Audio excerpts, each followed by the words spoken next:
அன்பார்ந்த தோழர்களே, என் உயிரின் உயிரான விடுதலை சிறுத்தைகளே, உங்கள் அனைவருக்கும் என்னுடைய வணக்கத்தை தெரிவித்துக் கொள்கிறேன். இன்று முக்கியமான 2 நிகழ்ச்சிகளில் பங்கேற்க இயலவில்லை. மிகுந்த வேதனையும் வருத்தமும் உள்ளது. சென்னையில் அண்ணன் சொல்லின் செல்வர் சக்திதாசன் அவர்களின் உடலடக்கம் பிற்பகலில் நடந்தேறியிருக்கிறது. நேற்று அவர் காலமானார்.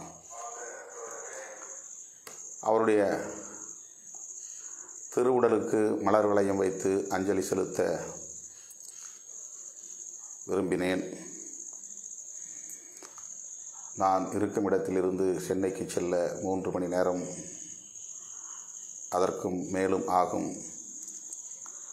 நெடுந்தூரம் பயணம் செய்ய இயலாத ஒரு நிலை. இயக்கத்தின் முன்னணி பொறுப்பாளர்கள் நேற்றும் இன்றும் ஏராளமானவர்கள் சேத்துப்பட்டுக்கு சென்று அவருடைய திருவுடலுக்கு மலர் வளையம் வைத்து அஞ்சலி செலுத்தி வருகின்றனர் என்பதை அறிந்து ஆறுதல் அடைந்தேன். இன்று காலையில் எப்படியாவது சென்னைக்கு சென்று விட வேண்டும் என்று நான் எண்ணியிருந்தேன். நெடுந்தூரம் பயணம் செய்யக்கூடாது என்கிற நிலையில் செல்ல இயலவில்லை. எனது சார்பில் கட்சியின் முதன்மை செயலாளர் உள்ளிட்ட தலைமை நிலைய பொறுப்பாளர்கள் பலரும், மாவட்ட நிர்வாகிகளும் சொல்லின் செல்வர் சக்திதாசன் அவர்களின் இறுதி அடக்க நிகழ்விலே பங்கேற்றனர். இந்திய குடியரசுக் கட்சியின் தலைவராக நெடுங்காலம் இருந்து பணியாற்றியவர், ஒரு மூத்த முதுபெரும் தலைவர், தூய்மையான பொதுவாழ்வுக்குரியவர், இறுதி மூச்சு வரையில் எளிமையாக வாழ்ந்தவர், தமிழ்நாடு குடிசை மாற்று வாரியம் ஒதுக்கிய சின்னஞ்சிறு வீடு ஒன்றில் கடைசி வரை வாழ்ந்தவர். அவருக்கு எமது வீர வணக்கத்தை லட்சோபலட்சக்கணக்கான விடுதலை சிறுத்தைகளின் சார்பில் செலுத்துகிறோம். இன்னொரு நிகழ்வில் திருவண்ணாமலையில் நடைபெறவிருந்த படத்திறப்பு நிகழ்வில் பங்கேற்க இயலாமற் போய்விட்டது. ஏறத்தாழ 2-3 மாதங்களுக்கு முன்பே இந்த நிகழ்வுக்கு நான் ஒப்புதல் அளித்திருந்தேன். தலித் விடுதலை இயக்கத்தினுடைய தலைவர் அண்ணன் டேனியல் ஞானசேகரன் அவர்கள் இறந்து ஓராண்டு நிறைவு பெற்று அதனுடைய 1ஆம் ஆண்டு நினைவேந்தல் நிகழ்வை அன்பு சகோதரர் கருப்பையா அவர்கள் முன்னின்று ஒருங்கிணைத்தார். பெருமதிப்பிற்குரிய ஐயா தியான்சந்த் கார் அவர்கள், அருமை சகோதரர் ஜெயகரன் அவர்கள், தம்பி புனித அரசு மற்றும் தலித் விடுதலை இயக்கத்தினுடைய முன்னணி பொறுப்பாளர்கள் ஏராளமானவர்கள் இந்த நிகழ்வில் பங்கேற்பதாக அறிவிக்கப்பட்டிருந்தது. அவருடைய திருவுருவப்படத்தை திறந்து வைத்து நான் அஞ்சலி செலுத்த ஒப்புதல் அளித்திருந்தும் என்னால் அந்த நிகழ்வில் பங்கேற்க இயலாமற் போய்விட்டது. அதற்காக நான் பெரிதும் வருந்துகிறேன். தொலைபேசியில் தொடர்பு கொண்ட இடத்தில் பேசிய அன்பு சகோதரர் கருப்பையா அவர்கள் இந்த நிகழ்வை இணையத்தின் ஊடாக ஒருங்கிணைக்கலாம் என்று நான் கேட்டுக்கொண்டதற்கு அவர் உடன்படவில்லை. ஜனவரி மாதம் கூட நடத்துவோம், நீங்கள் வரும்போது நடத்துவோம், ஆகவே இன்றைக்கு இந்த நிகழ்வை நாங்கள் தள்ளி வைக்கிறோம் என்று அவர் முடிவெடுத்து அறிவித்தது எனக்கு ஒரு குற்ற உணர்வை ஏற்படுத்தி இருக்கிறது. ஒப்புக்கொண்ட எந்த நிகழ்ச்சியையும் நான் தவிர்ப்பதில்லை. உடல் ஒத்துழைக்காத சூழல்களில் மட்டும்தான் ஒரு சில நிகழ்ச்சிகளை அப்படி நான் பங்கேற்காமல் தவிர்த்திருக்கிறேன். சில நேரங்களில் பல நிகழ்ச்சிகளில் நான் பங்கேற்பதால் சில நிகழ்ச்சிகளில் பங்கேற்க முடியாத நிலை ஏற்பட்டுவிடும். நெடுந்தூர இடைவெளியில் நிகழ்ச்சிகளை தோழர்கள் ஒருங்கிணைப்பார்கள். சென்னையிலே ஒரு நிகழ்ச்சி இருக்கும், கோவையிலே ஒரு நிகழ்ச்சி இருக்கும், ஒரே நாளில் மதுரையில் இருக்கும். இப்படி சில நேரங்களில் ஒரே நாளில் பங்கேற்க இயலாத அளவுக்கான தூரத்தில் ஒருங்கிணைக்கப்படுகிற சூழல்களில் தான் நான் சில நிகழ்வுகளை தவிர்த்திருக்கிறேன். எனவே இன்றைக்கு அண்ணன் டேனியல் ஞானசேகரன் அவர்களின் 1ஆம் ஆண்டு நினைவேந்தல் நிகழ்வில் பங்கேற்க இயலாமை உள்ளபடியே வருத்தத்தை தருகிறது, வேதனைப்படுகிறேன். இந்த நிகழ்வை ஒருங்கிணைத்த கருப்பையா உள்ளிட்ட அனைவருக்கும் என்னுடைய வருத்தத்தை தெரிவித்துக் கொள்கிறேன். அண்ணன் ஞானசேகரன் அவர்களின் குடும்பத்தினருக்கும் என்னுடைய வருத்தத்தை வெளிப்படுத்துகிறேன். கட்டாயம் உடல் நலம் தேறிய பிறகு பயணிக்க முடியும் என்கிற நிலை வரும் நாளில் திருவண்ணாமலையிலே படத்திறப்பு நிகழ்ச்சியை கட்டாயம் நடத்துவோம். அதில் நான் பங்கேற்பேன் என்பதை தெரிவித்துக் கொள்கிறேன்.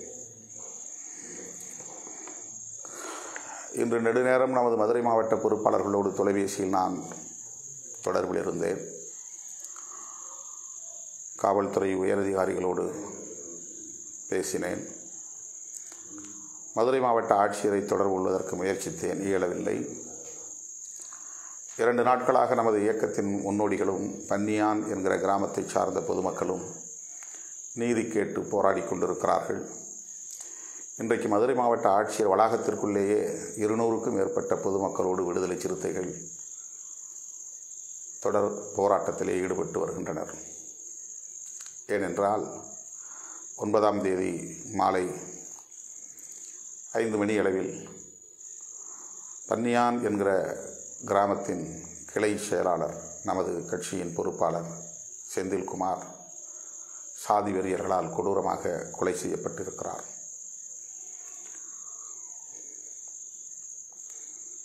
காவல்துறையினர் 3 நாட்களை கடந்த நிலையிலும் இதுவரையில் ஒருவரையும் கைது செய்யவில்லை என்பது அதிர்ச்சி அளிக்கிறது. செக்கானூரணிக்கு அருகே உள்ள ஒரு கிராமம்.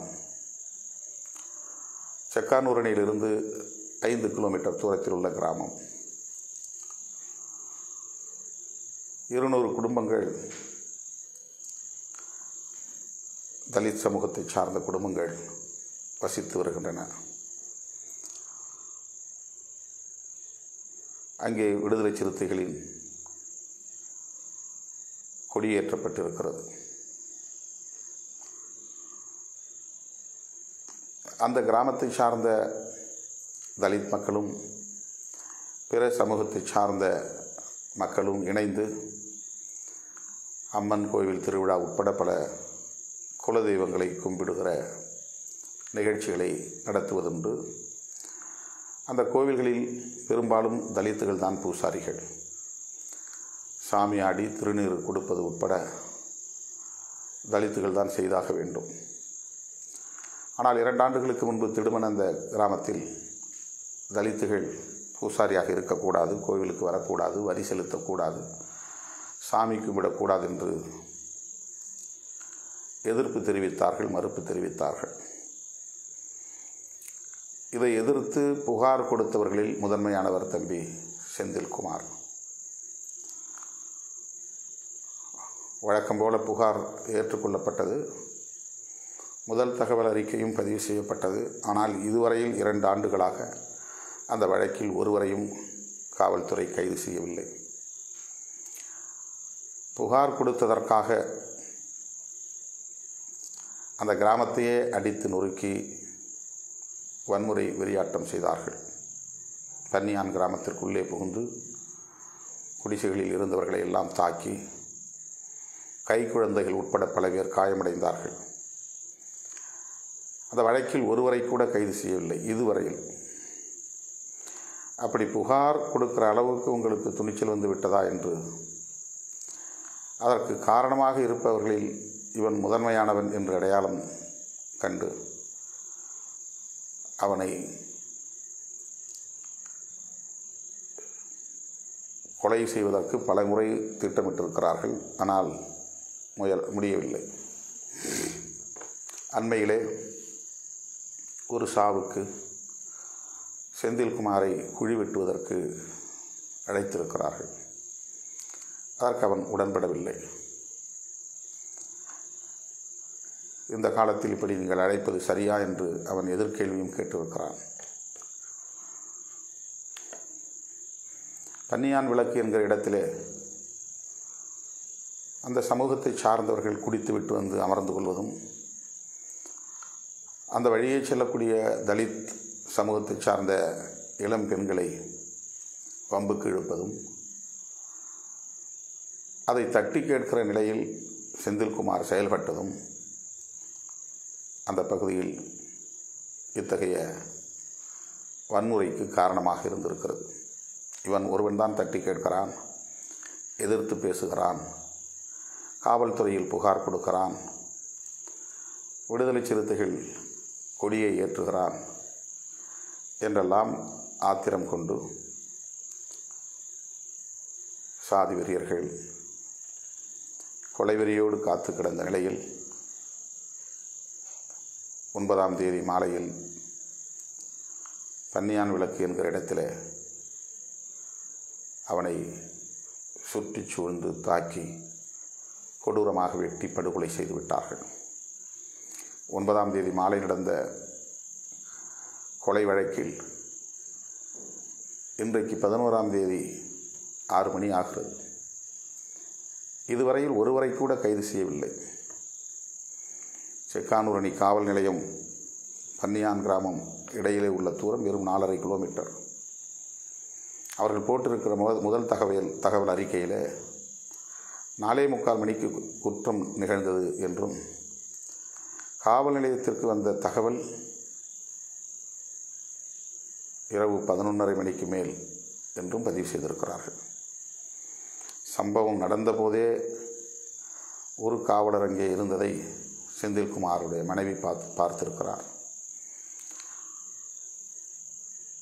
குறிப்பிட்ட சில நிமிடங்களில் 5 அல்லது 10 நிமிடங்களுக்குள்ளாக 30க்கும் மேற்பட்ட காவலர்கள் அந்த இடத்திற்கு வந்துவிட்டார்கள் என்பதையும் செந்தில்குமாரின் மனைவி பார்த்திருக்கிறார்.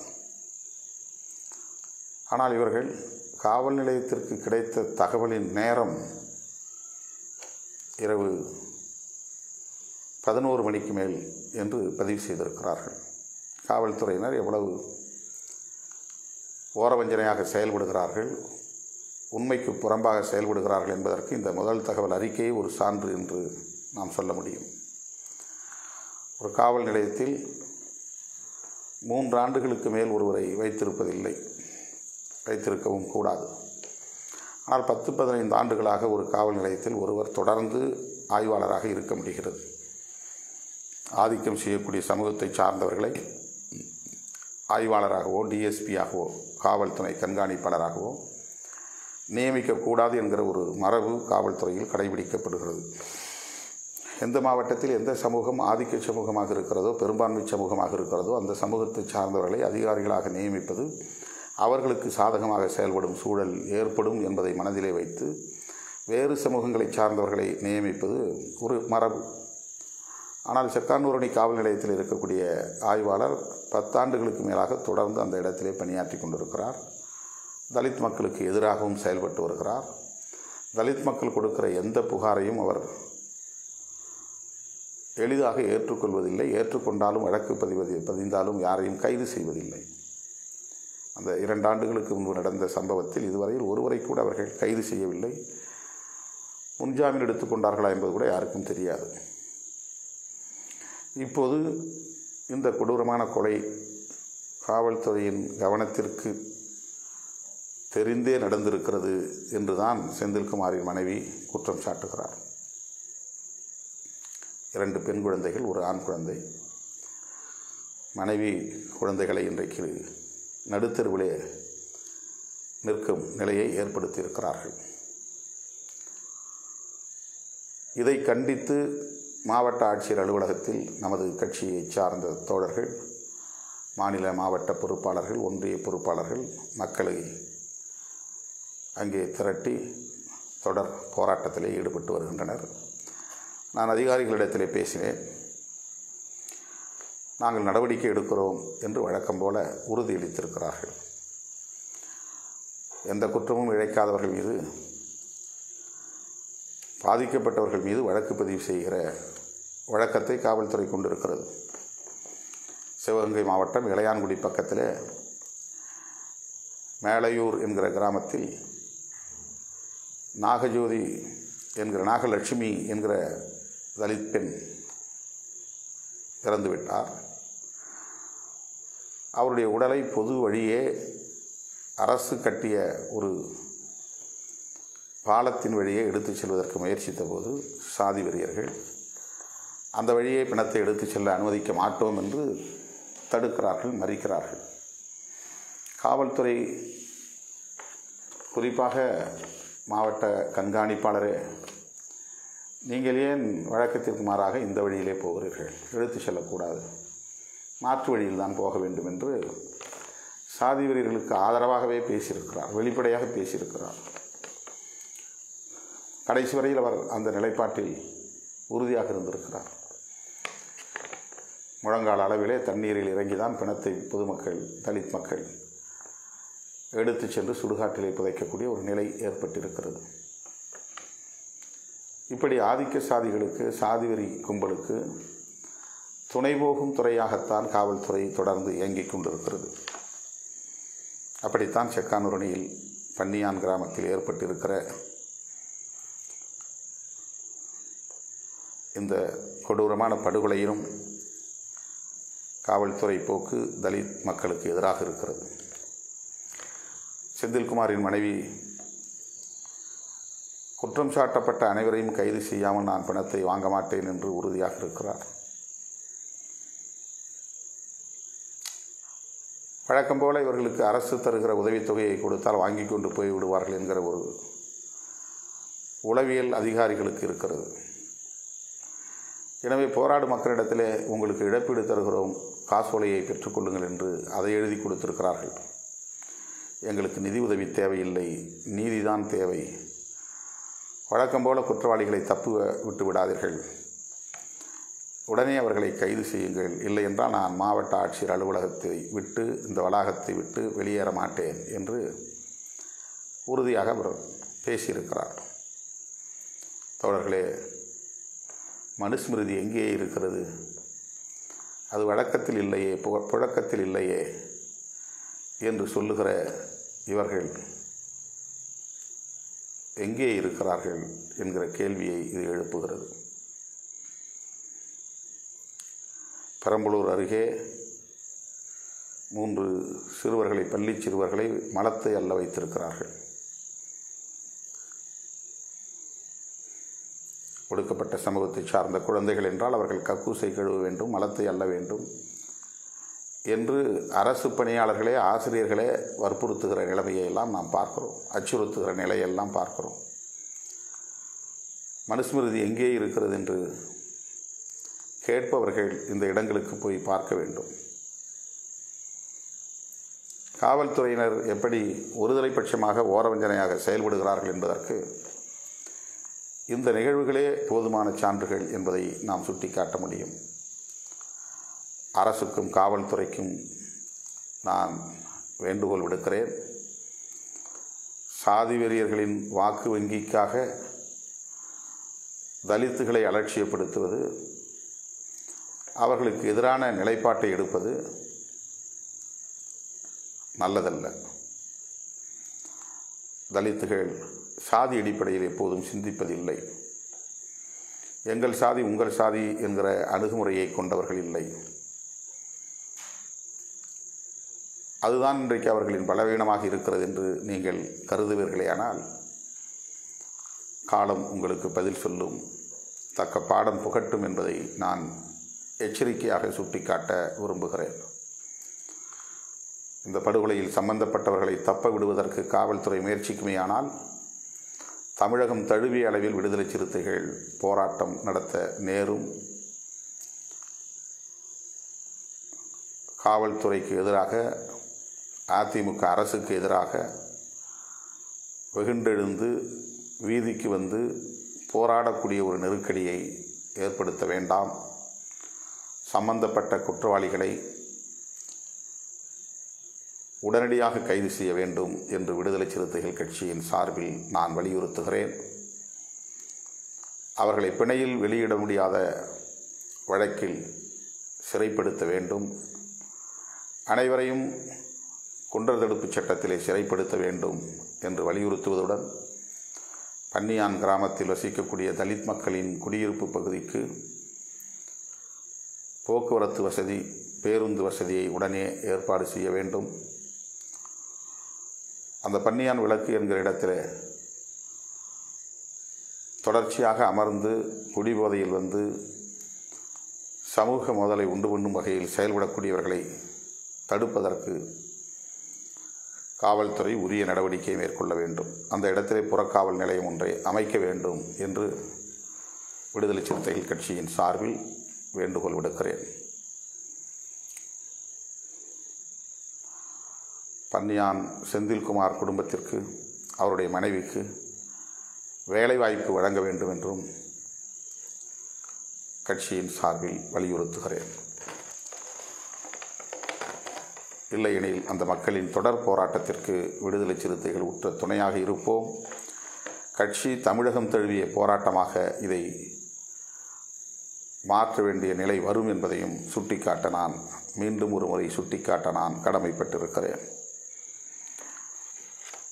இதுபோன்ற படுகொலைகள் நிகழாத வகையில் அரசு இந்த வழக்கில் சம்பந்தப்பட்ட குற்றவாளிகளை உடனே கைது செய்வதற்கும் விரைந்து விசாரித்து தண்டிக்கக்கூடிய வகையில் இந்த வழக்கை சிறப்பு கவனம் செலுத்தி நடத்த வேண்டும் என்றும் தமிழக அரசுக்கு, காவல்துறைக்கு விடுதலை சிறுத்தைகள் கட்சி வேண்டுகோள் விடுக்கிறது. சென்னையில் கல்லறை நகர், சத்தியவாணி முத்து நகர், காந்தி நகர், காமராஜ் நகர் என்றெல்லாம் அழைக்கப்படக்கூடிய பகுதி கூவம் நதி கரையோரத்தில் உள்ளது. ஆயிரக்கணக்கான குடிசைகள் இங்கே உள்ளன. பல்லாயிரக்கணக்கான மக்கள் 50 ஆண்டுகளுக்கு மேலாக இங்கே தொடர்ந்து வசித்து வருகின்றனர். மழை வெள்ளம் வரும்போதெல்லாம் அந்த பகுதியில் மக்களை அங்கிருந்து அப்புறப்படுத்தும் நடவடிக்கையில் அரசு தொடர்ந்து ஈடுபட்டு வருகிறது. கடந்த பிப்ரவரி மாதம் புல்டோசர்களை வைத்து அந்த குடிசைகளை இடித்து தரைமட்டமாக்கிய போது உடனடியாக அந்த இடத்திற்கு நாம் நேரிலே சென்றோம், மக்களை சந்தித்தோம். மக்கள் கோரிக்கை நியாயமானதாக இருந்தது. எங்களை ஏன் ஒக்கியம் துறைப்பாக்கம் போன்ற இடத்தில் இங்கிருந்து 40-50 கிலோமீட்டருக்கு அப்பால் உள்ள இடத்தில் கொண்டு போய் கொட்டுகிறீர்கள்? நாங்களும் குப்பையும் ஒன்றா? எங்களுடைய பிள்ளைகள் இங்கே தான் படிக்கிறார்கள். எங்களுக்கான தொழில் இந்த நகர்ப்புறத்தில், மாநகரத்தில் தான் இருக்கிறது. நாங்கள் ஒக்கியம் துறைப்பாக்கம் போய் விவசாய வேலையாக செய்ய முடியும், அல்லது அங்கிருந்து நாள்தோறும் பேருந்து பிடித்து இங்கே வந்து இங்கே தொடர்புள்ள இடங்களில் தொழிலை செய்ய முடியுமா? எனவே சென்னைக்குள் கட்டுகிற குடிசை மாற்று வாரிய வீடுகளில் இடம் கொடுங்கள், அல்லது நாங்கள் இருக்கிற இடத்திலேயே ஒரு பகுதி, மேடான பகுதியை தேர்வு செய்து அடுக்குமாடி குடியிருப்பு கட்டி எங்களை இங்கேயே குடியமர்த்துங்கள் என்ற கோரிக்கையை எழுப்பினார்கள். அது நியாயமான கோரிக்கை. துணை முதல்வர் அண்ணன் ஓ பன்னீர்செல்வம் அவர்களை தொலைபேசியில் தொடர்பு கொண்டு இந்த கோரிக்கையை நான் முன்வைத்தேன். பள்ளி பிள்ளைகள் ஏப்ரல் மாதம் பொதுத் தேர்வு எழுத இருக்கிறார்கள். அதுவரையிலுமாவது இவர்களை நீங்கள் தொந்தரவு செய்யாமல் இருங்களேன் என்று நான் கேட்டுக்கொண்டேன். உடனே அதிகாரிகளுக்கு அவர் தகவல் கொடுத்து பள்ளி இறுதியாண்டு பொதுத் தேர்வு எழுதுகிற வரையில் அவர்களை தொல்லை செய்ய வேண்டாம் என்று ஆணையிட்டார். மார்ச் மாதம் இறுதியில் இருந்து கொரோனா அச்சுறுத்தல். ஆகவே அவர்களை அப்புறப்படுத்துகிற வேலையில் கவனம் செலுத்தாமல் இருந்த மாநகராட்சி மற்றும் இதர துறைகளை சார்ந்த அதிகாரிகள் இப்போது திடுமென அங்கே குவிந்து அந்த மக்களை எல்லாம் விரட்டி அடிக்கிற வேலையில் ஈடுபட்டிருக்கிறார்கள். அந்த குடிசைகளை எல்லாம் இடித்து தரைமட்டமாக்கக்கூடிய நடவடிக்கைகளை மேற்கொண்டிருக்கிறார்கள். நான் சென்னையில் இல்லாததால் உடனடியாக இங்கே செல்ல இயலவில்லை. அப்படியே இயக்கத்தை சார்ந்த தோழர்கள் பலரும் அங்கே போய் மக்களை சந்தித்து பேசியிருக்கிறார்கள். இந்த கொரோனா நெருக்கடியிலும் இப்படி குடிசைகளை அப்புறப்படுத்துவதிலேயே குறியாக இருக்கிறார்கள் கவனமாக இருக்கிறார்கள் என்பது அதிர்ச்சி அளிக்கிறது. இருக்கிற பல வேலைகளை எல்லாம் விட்டுவிட்டு அந்த ஏழை எளிய அப்பாவி உழைக்கும் மக்களை பந்தாடக்கூடிய வேலையிலே அவர்கள் ஈடுபடுவது அதிர்ச்சி அளிக்கிறது. இந்த போக்கை விடுதலை சிறுத்தைகள் கட்சி மிக வன்மையாக கண்டிக்கிறது. சென்னையிலேயே கட்டப்பட்டிருக்கிற குடிசை மாற்று வாரியத்திற்கான குடியிருப்புகள், அடுக்குமாடி குடியிருப்புகளில் ஆயிரக்கணக்கான வீடுகள் காலியாக இருக்கின்றன. அது எந்த பகுதியாக, புளியந்தோப்பு பகுதியாக இருந்தாலும் சரி, ராயபுரம் பகுதியாக இருந்தாலும் சரி, கொருக்குப்பேட்டை பகுதியாக இருந்தாலும் சரி, எந்த இடத்திலே அது கட்டப்பட்டாலும் சென்னைக்குள்ளேயே இருக்கக்கூடிய குடியிருப்புகளில், அடுக்குமாடி குடியிருப்புகளில் அந்த பகுதியை சார்ந்தவர்களுக்கு இடம் ஒதுக்கித்தர வேண்டும் என்று விடுதலை சிறுத்தைகள் கட்சி வலியுறுத்துகிறது. தோழர்களே, இந்த நிவர் புயலால் பல மாவட்டங்கள் பாதிக்கப்பட்டாலும் கூட, தொடர் மழையால் அவலத்திற்கு உள்ளானாலும் கூட, கடலூர், விழுப்புரம் மாவட்டங்கள் கடுமையான பாதிப்பை சந்தித்திருக்கின்றன. நாகப்பட்டினம் மாவட்டமும் கூட பாதிப்புக்கு உள்ளாகி இருக்கின்றன என்றாலும் ஒப்பீட்டளவிலே சிதம்பரம் பகுதிதான் கடுமையான பாதிப்புக்கு உள்ளாகி இருக்கிறது. காட்டுமன்னார்குடி சட்டமன்ற தொகுதி, புவனகிரி சட்டமன்ற தொகுதி, சிதம்பரம் சட்டமன்ற தொகுதி, இந்த 3 தொகுதிகளிலும் குடிசைகள் மூழ்கும் அளவுக்கு தண்ணீர் தேங்கி கிடக்கிறது. தில்லை நடராஜர் கோவிலுக்குள்ளும் முதல் முறையாக தண்ணீர் சூழ்ந்து கொள்ளும் நிலை ஏற்பட்டதை நாம் வாட்ஸ்அப் போன்ற சமூக வலைத்தளங்களில் பார்க்க முடிந்தது. பாதிக்கப்பட்ட அந்த மக்களுக்கு நமது கட்சியை சார்ந்த தோழர்கள் ஆங்காங்கே சென்று ஆறுதல் கூறுவதுடன் இயன்ற அளவிலே உணவுப் பொருள்களை வழங்குகிறார்கள், உணவையும் சமைத்து கொடுக்கிறார்கள். என்னால் அவ்வளவு தூரம் பயணிக்க முடியாத நிலை. காஞ்சிபுரத்தில் நடந்த ஒரு ஆர்ப்பாட்டத்தில் பங்கேற்றேன். வேலூருக்கு சென்று விவசாயிகளின் போராட்டத்திற்கு ஆதரவு தெரிவிக்கிற ஆர்ப்பாட்டத்தில் பங்கேற்றேன். அதனால் மீண்டும் நான் பயணிக்க முடியாத அளவுக்கு கழுத்து வலி, முதுகு வலி. உங்களுக்கு தெரியும், தொடர்ச்சியாக 1 மாத காலம் நான் ஆன்லைனில் அமர்ந்து மாவட்ட பொறுப்பாளர்களை நியமிப்பதற்கான இணைய வழி நேர்காணலை நடத்தினோம். ஒரு நாளைக்கு 9 மணி நேரம், 10 மணி நேரம், 13 மணி நேரம் என்று. எனவே சிதம்பரம் பகுதிக்கு பாதிக்கப்பட்ட மக்களை சந்திக்க என்னால் இப்போது செல்ல இயலாத ஒரு நிலை. ஒவ்வொரு நாளும் அங்கே செல்ல இயலவில்லையே என்கிற குற்ற உணர்வு என்னை தாக்கி கொண்டிருக்கிறது. அப்படியே நான் போனாலும் கூட ஒரு மணி நேரத்தில் நான் அல்லது ஒரு நாளில் அந்த வேலையை முடித்துவிட்டு திரும்ப முடியாது. மற்ற கட்சி தலைவர்கள் போனால் 2 இடத்தை தேர்வு செய்து அங்கே மட்டும் மக்களை பார்த்து ஆறுதல் சொல்லிவிட்டு உணவுப் பொருளை தந்துவிட்டு சில மணி நேரங்களில் அங்கிருந்து வெளியேற விட முடியும். ஆனால் நமது தோழர்கள் என்னை அப்படி விடுவதில்லை. ஒவ்வொரு கிராமத்திற்கும் இழுத்துச் செல்வார்கள், வீதி வீதியாக அழைத்துச் செல்வார்கள், வீடு வீடாக நுழைந்து பார்க்க செய்வார்கள். 10 ஆண்டுகளுக்கு முன்பு அப்படி ஒரு வெள்ளச்சேதத்தை பார்வையிட நான் சென்று 3 நாட்கள் மூச்சு திணறி போனது. ஒரு பகுதியை கூட என்னால் முழுமையாக பார்க்க முடியவில்லை. பிறகு என்னால் பிற பகுதிகளுக்கு செல்ல இயலவில்லை என்று நான் திரும்ப நேர்ந்து விட்டது, சென்னைக்கு திரும்ப நேர்ந்து விட்டது. ஆகவே இன்றைக்கு அரசு அதிகாரிகளிடம் எத்தனை கிராமங்கள் பாதிக்கப்பட்டிருக்கின்றன என்கிற பட்டியலை வாங்கி பார்த்திருக்கிறேன். அதுக்கெல்லாம் நான் பயணம் செய்ய வேண்டுமானால் குறைந்தது 10 நாட்களாக நான் அங்கே இருக்க வேண்டிய நிலை வரும் என்று கருதுகிறேன். தற்போதைய நிலையில் என்னுடைய உடல்நலம் அதற்கு ஒத்துழைக்குமா என்று தெரியவில்லை. அது மட்டும் இல்லாமல் வெறுங்கையோடு போக முடியாது. ஏதேனும் அரிசி, உணவுப் பொருட்களை கொண்டு செல்ல வேண்டும். அதற்காக நான் வாய்ப்புள்ள தோழர்கள், வலிமையுள்ள தோழர்கள் சிதம்பரம் தொகுதிக்கு உணவுப் பொருள்களையோ, வேட்டி புடவை போன்ற துணிமணிகளையோ, பழைய துணி அல்ல புதிய துணி, போர்த்தி கொள்வதற்கான போர்வை போன்றவற்றையோ வழங்க முடிந்தால் வழங்க வேண்டும் என்று நான் கேட்டுக்கொள்கிறேன். அதன் பின்னர் நான் தொகுதிக்கு செல்லலாம் என்கிற திட்டத்தில் இருக்கிறேன்.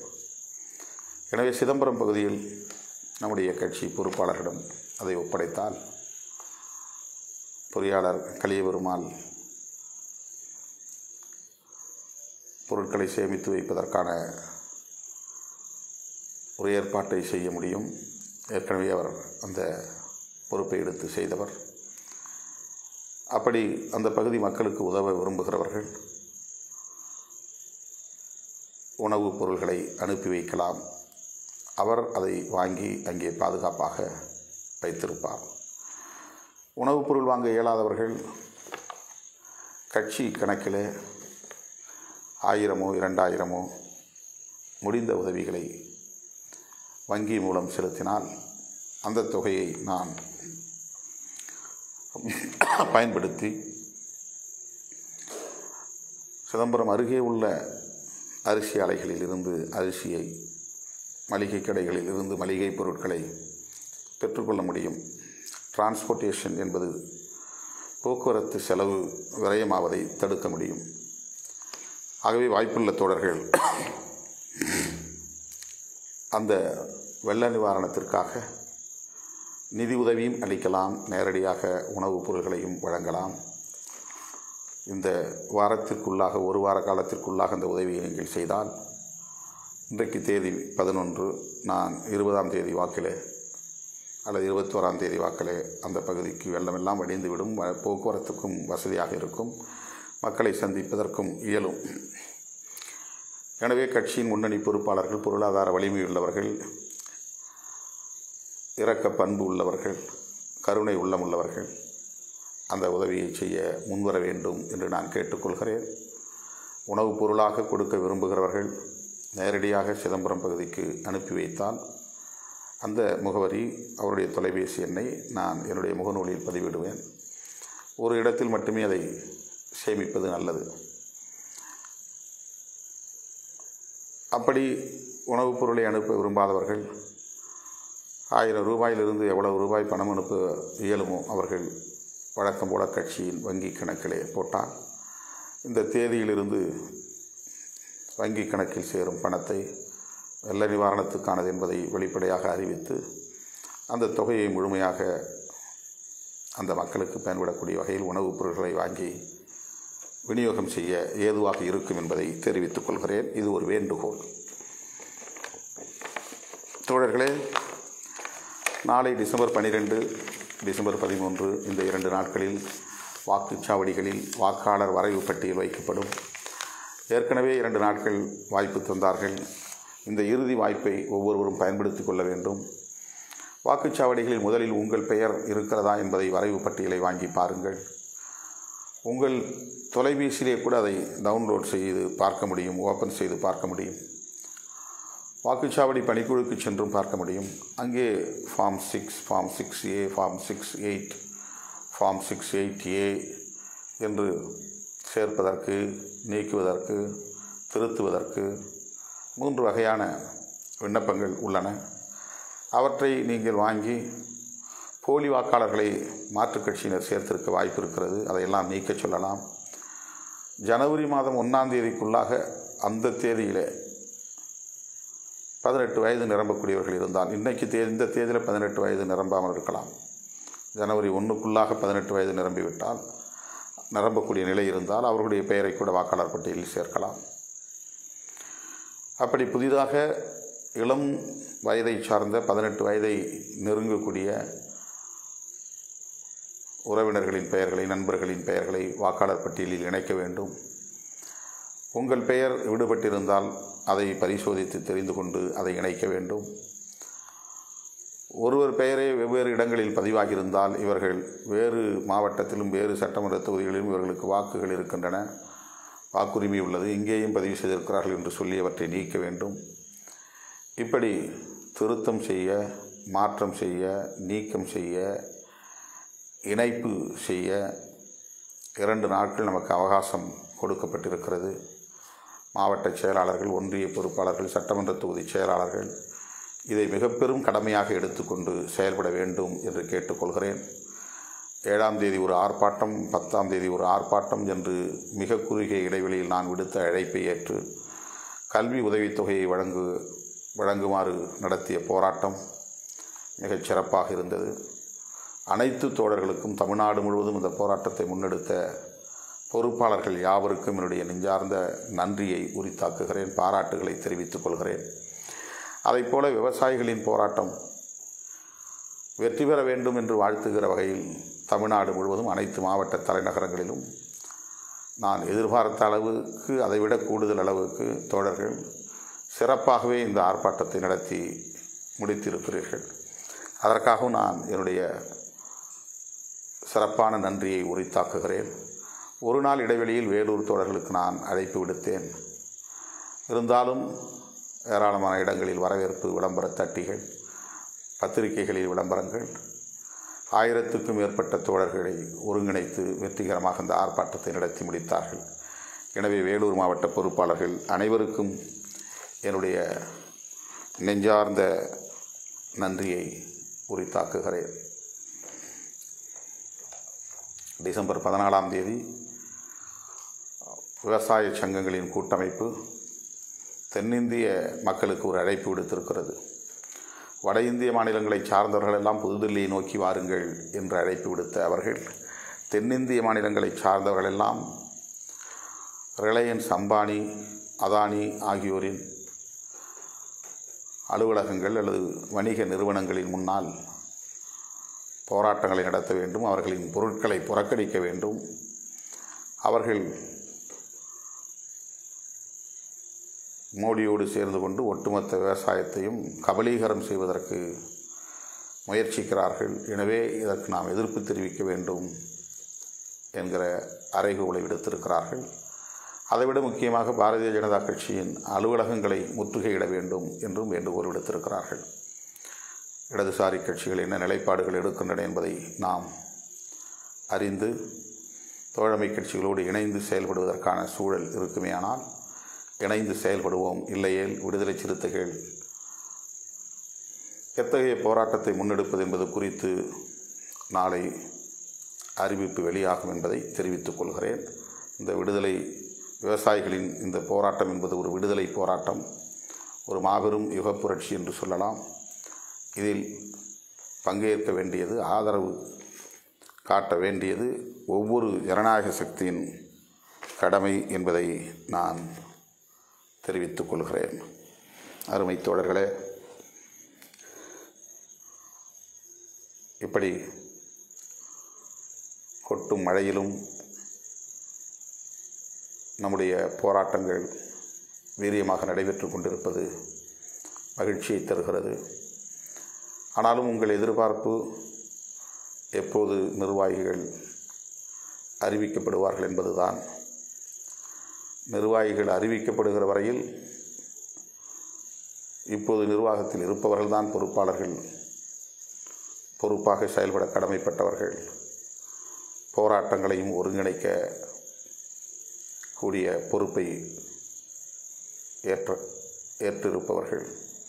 எனவே விரைவில் அந்த பணியை நான் மேற்கொள்ள இருக்கிறேன். அதற்காக நாளை காலை தலைமை நிர்வாக குழு கூட்டம் ஜூம் இணைப்பு வழியாக நடைபெற இருக்கிறது. அந்த கூட்டத்தில் குறிப்பிட்ட சில எண்ணிக்கை உள்ளவர்கள் பங்கேற்க உள்ளனர். தலைமை பொறுப்பாளர்கள் மட்டும் 20 பேரோ 30 பேரோ பங்கேற்கக்கூடிய கூட்டம். அதில் தேர்தல் பணிகள் குறித்தும் நிர்வாகிகள் நியமனம் குறித்தும் ஒரு பொது கருத்து மேற்கொள்ள வேண்டிய கலந்தாய்வாக அது அமையும். அதன் பின்னர் பொறுப்பாளர்களை தேர்வு செய்து அறிவிக்கிற பணிகள் தொடங்கும் என்பதை தெரிவித்துக் கொள்கிறேன். என்னுடைய உடல் இயங்கிக் கொண்டே இருக்கக்கூடிய ஒன்று என்பதை நீங்கள் நன்கு அறிவீர்கள். இந்த 30 ஆண்டுகளில் என்னால் முடியாது என்கிற நிலையில்தான் நான் சில நாட்கள் அல்லது சில வாரங்கள் தனித்திருக்கக்கூடிய நிலை ஏற்பட்டிருக்கிறது. இப்போதும் அப்படித்தான். என்னை தொடர்பு கொள்ளவோ நேரில் சந்திக்கவோ தோழர்கள் முயற்சிக்க வேண்டாம் என்று நான் தோழமையோடு உங்களை கேட்டுக்கொள்கிறேன். மீண்டும் நேரலையில் சந்திப்போம்.